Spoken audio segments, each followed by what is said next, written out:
For me, art and science are completely linked. And in fact, all my life, I've always been halfway between an artist and a scientist. It's silly that we give them different names because science helps us answer the questions that we know, but art helps us think about the questions that we don't know the answers to yet. So if you're going to be a scientist, you may as well be an artist. And if you're going to be an artist, you may as well be a scientist. Thank you, everybody. It's a pleasure to be here.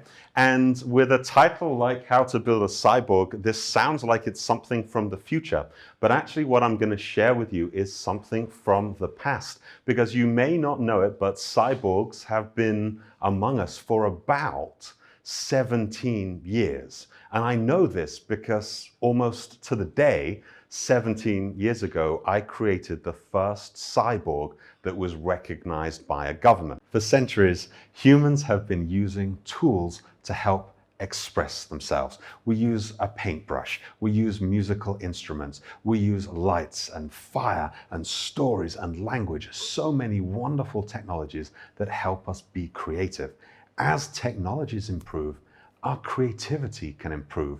We can go in new directions when technology takes us there. That's why it's so important for everybody to be aware of the new possibilities of creativity through technology. Because if you've lived your life saying, I wish I could draw, I wish I could paint, I wish I could play music, it doesn't mean that you're not creative.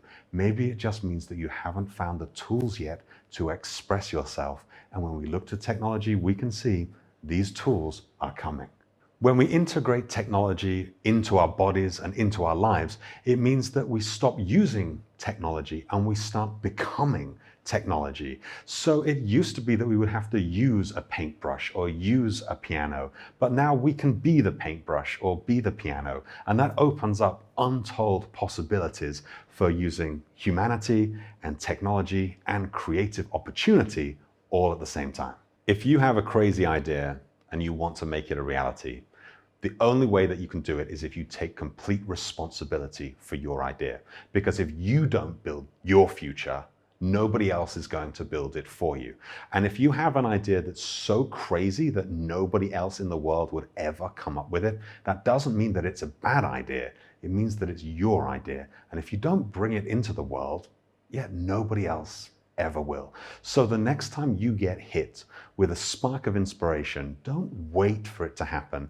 Take active control over your ideas and do whatever it takes to bring your ideas to life. Because you might only get one good idea in a lifetime, but all you need is one good idea in a lifetime.